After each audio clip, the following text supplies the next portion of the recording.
A Bíblia nos apresenta duas narrativas da criação no livro de Gênesis. Uma no capítulo 1 do livro de Gênesis e a outra narrativa se encontra no capítulo 2 do livro de Gênesis.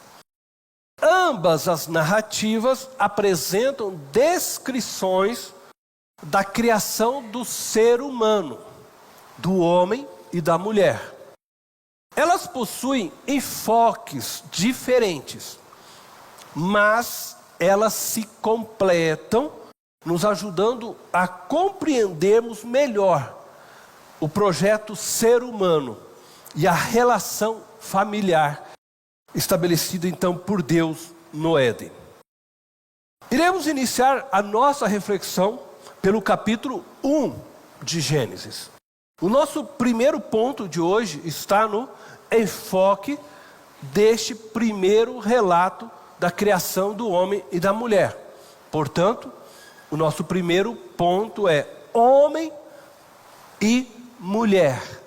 Ambos foram feitos à imagem de Deus.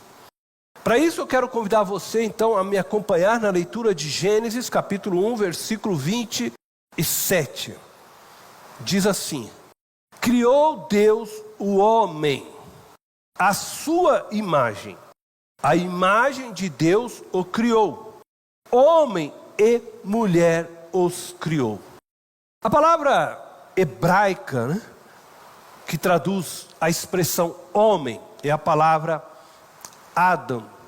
Significa, no hebraico, terroso ou vermelho.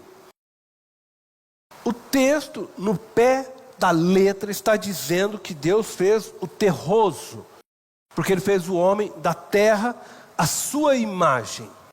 Macho e fêmea, Ele os fez.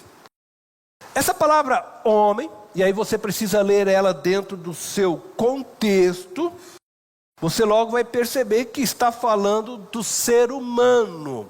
Não do homem no sentido de gênero masculino. Está dizendo que Deus fez o ser humano. E Ele fez o ser humano macho e fêmea. É isso que o autor está querendo dizer por meio destes versos.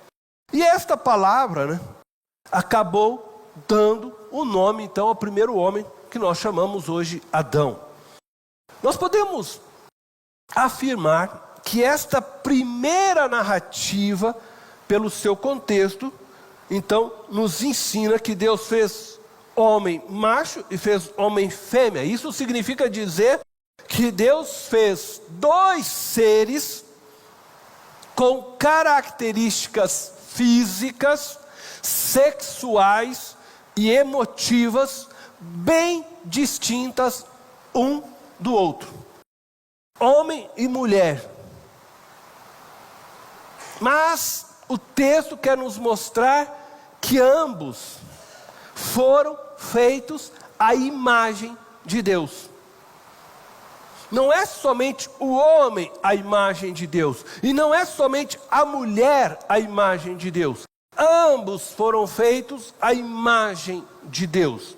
E esta verdade já é suficiente para pôr fim a qualquer ideia de que o homem tem maior valor que a mulher, ou de que o homem é superior à mulher.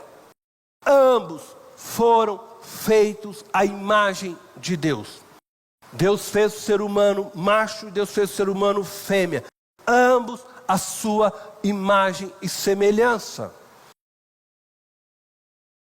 Tanto o homem quanto a mulher possuem em seu ser atributos comunicativos de Deus.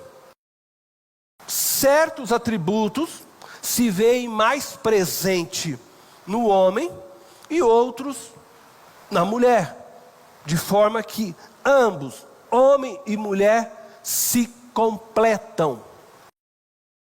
Esse foi o projeto de Deus. Então o homem tem aspectos físico mais forte, músculos.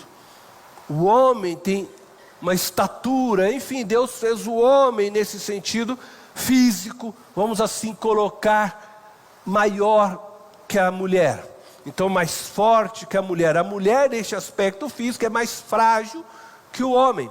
Por outro lado, Deus deu à mulher algumas características que o homem não possui. Características emocionais, afetivas, sensibilidade, que o homem não possui na mesma dimensão. Mas ambos possuem características do próprio Deus. E que quando homem e mulher se completam, mais se faz presente de Deus, por meio dessa união, ambos se tornando uma só carne. E aí então, eles representam ainda mais, juntos nesta união, a própria figura de Deus. Isso é maravilhoso demais. Então nem homem e nem mulher é maior que o outro. Apenas possuem características distintas de Deus e nas medidas diferentes que Deus assim fez para que eles pudessem se completar. E sabendo então que a mulher é mais frágil que o homem, o apóstolo Pedro, ele orienta os maridos a tratarem suas esposas com honra, conforme nós podemos ver em 1 Pedro capítulo 3, versículo 7. Veja as palavras do apóstolo. Do mesmo modo, vocês, maridos, sejam sábios no convívio com suas mulheres e tratem-nas com honra, como parte mais frágil e coerdeiras do dom da graça da vida, de forma que não sejam interrompidas as suas orações. Vejam só, o marido tratar a mulher com honra, segundo as palavras de Pedro, é sabedoria. Sejam sábios no convívio com suas mulheres e tratem-nas com honra. E Pedro está nos ensinando que a força que Deus deu ao ser masculino deve ser usada para proteger a mulher e honrá-la.